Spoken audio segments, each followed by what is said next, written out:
Yo, what is up guys? It's Pedro here, and in today's video I will be talking about the report from CBS that says that the Washington Commanders are telling offensive coordinator candidates that Sam Howell will likely be their QB1 in 2023. So we're going to break that all down in today's video. So if you guys are new, make sure to subscribe for Washington and NFL content on the road to 11,000 subscribers. So please help me get there. Also hit that like button and that notification bell. So let the rumors begin. So this is from Jonathan Jones from CBS. He said the Washington Commanders have seemingly found their 2023 QB1 Sam Howell. And then you can see right here, it says Commanders informing potential offensive coordinator candidates that Sam Howell will likely be their starting quarterback in 2023. And when you see a report like this, even though it is from kind of a trusted source, you're like, okay, is it really true? Because there's a bunch of reports. Like I saw a report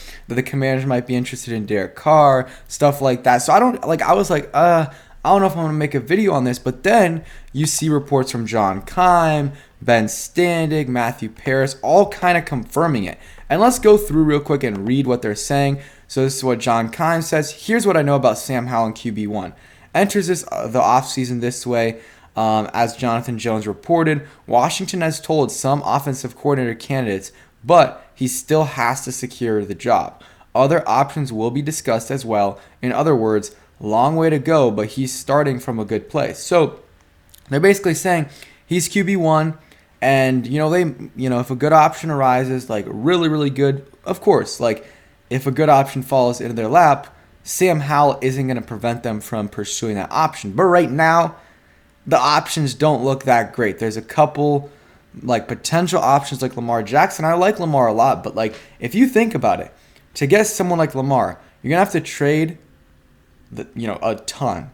You're gonna have to trade multiple first round picks and a lot of other assets to get him. You're gonna have to pay him $50+ million a year. The Ravens have only won one playoff game with Lamar, and that's with his contract at $1 or $2 million. I'm not saying Lamar isn't a great player, because he is. I don't know if I would trade for him, but that's an option. It's a very unlikely option, but it's something that, for a little bit in the offseason, I bet you there's going to be a period of time where people are kind of doubting if Lamar will be back in Baltimore. But the options aren't great. You can Derek Carr, Jimmy G, blah, blah, blah. I and a lot of other fans, and we discussed this yesterday on my stream with Wangadi and Abdullah from DMV Sports Zone, that we don't really want a veteran QB that's going to have to take $30 million in cap space and might be a little bit better than someone like Taylor Heinicke. Because at that point, just have Sam Howell and Taylor Heinicke back and and this is honestly one of my preferred scenarios. It's not a great scenario, but there aren't many great scenarios. So obviously Sam Howell's coming back, and then you bring back Taylor Heinicke. You have, Sam Howell as, he'll enter camp as a starter, but he's going to be competing with Heinicke. Have him get the QB1 reps, but he's got to earn that job. And if he can't beat Taylor Heinicke out in training camp, where Heinicke honestly is more of a game guy than a practice guy, we've heard that before, he's even worse in practice than he is in the games. So if he can't beat out Taylor Heinicke, he's not the guy. Or at least if he can't make it competitive, he's not the guy. And and I'm fine with Sam Howell and Taylor Heinicke as your QBs next year, and then bring in whatever you want as a third stringer. Honestly, I would much rather have that than Howell and then a guy on, that we're having to pay $30 million, and then you can't really fill out the rest of your roster. That's kind of my thoughts right there. And, is Howell the long-term answer? Probably not, but who knows? We really don't know. He has a talent. A lot of people projected him, and we always say this, but he was projected to be a top 5. Some people even said number 1 overall pick. But he came back for his senior year and didn't have an amazing year. Even so, some people still thought he would go in the first or second round, or most people thought he would go in the second, and he ended up dropping to the 5th. So he's got the talent. But still, there are some, he has his weaknesses. Ben Stedig right here says, on the Commanders telling potential offensive coordinator candidates, Sam Howell is likely 2023 QB1. My understanding, Washington is letting some know that while evaluating options for now, looking at entering the offseason with Howell as QB1, he has to win other doors could open. So that's kind of what they're saying. Maybe if they fall in love with a QB in the draft, they'll go after him. But still, he's going to have to compete with Howell. Like, even if they draft a guy in the first or second round, like, you would like that guy to be the starter, but I'm sure they will have those two compete. And yeah, I mean, Howell in his last game, or in his only game, but the last game of the season for the Commanders, looked pretty good. It was a limited sample size, only 19 pass attempts, but in those pass attempts, for the most part, he looked good. Had that nice 52-yard completion to Terry McLaurin, 60 air yards, most since they started tracking that stat.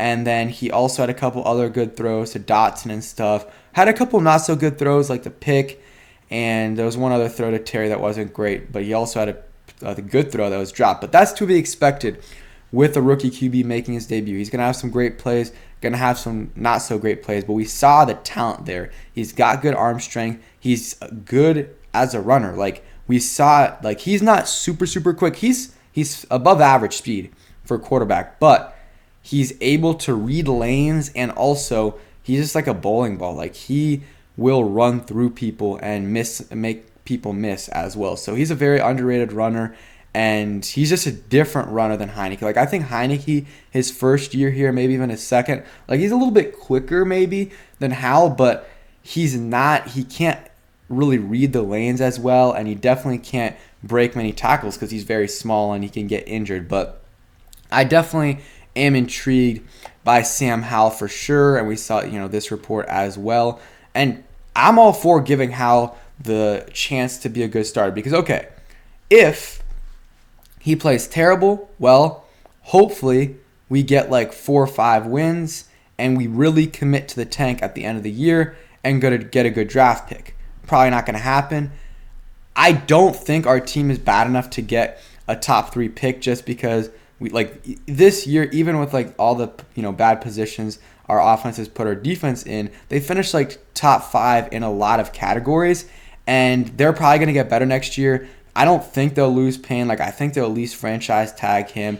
They're also going to hopefully be a little bit more healthy, and they'll add a couple guys. Like, I think the defense is good enough to where, like, the floor for this team is 5 wins, even with Sam Howell. But hopefully Sam Howell can get us over the edge. And honestly, the thing with Howell is he doesn't have to be that good to be better than what we had this year. Like, PFF, you got to take with a grain of salt. I always say that, but like, our quarterbacks were ranked 33rd and 37th, I believe, in the NFL, and they only out of 38 quarterbacks that they graded for the season, and that's bad. And I think Heineke is 37 for some reason. I definitely think he's better than Wentz, but nonetheless, that shows how bad our QB play has been this past year and the last really 3, 4, 5 years ever since Kirk Cousins left. Our QB play has been atrocious, just awful. So that's the great thing about Howell. Even if he's bad next year, it's probably going to be around what we had last year, maybe even better. And if he can be below average, like, that's honestly a win, because I don't think we've had below average since Kirk Cousins. And Kirk Cousins was average, above average, but like, since then, like, our best QBs have been what? Alex Smith for a short period of time, maybe even Taylor Heineke. Like, that's not, and that is like bad quarterback play, not even below average. So if Howell can do that, I think this team will do pretty well. Not go to the Super Bowl or anything, but get to the playoffs, because Howell's making like $600, $700K. So you're going to be able to spend all that other money on offensive linemen, a tight end, linebackers, stuff like that, versus having to spend $30 million on a Derek Carr or whatever. So I'm really excited to see what Howell can do in 2023 if he indeed is a starter. I don't know how like intriguing that is for, like, how appealing that is for other offensive coordinator candidates that are trying to get the job here. I'm sure they would much rather have the chance to get a veteran because it's easier, and these guys know, a lot of these candidates know this is probably a 1-year job, so they just want to look good for 1 year, versus someone like Howell. It would maybe look better for a coordinator that knows he's going to be here for multiple years and gets the chance to develop him. So, yeah, we'll see. I think Howell likely is the starter, and I would bring back Heineke. I know some people are like, oh, it'll create too much division. First of all, those guys are both of them are professionals. Sam Howell's very mature for his age, and those guys seem to get along great. I mean, Heineke freaking gave him the job, or gave him the start against the Cowboys. Like, if not, Heineke would have played a little bit. So, like, Howell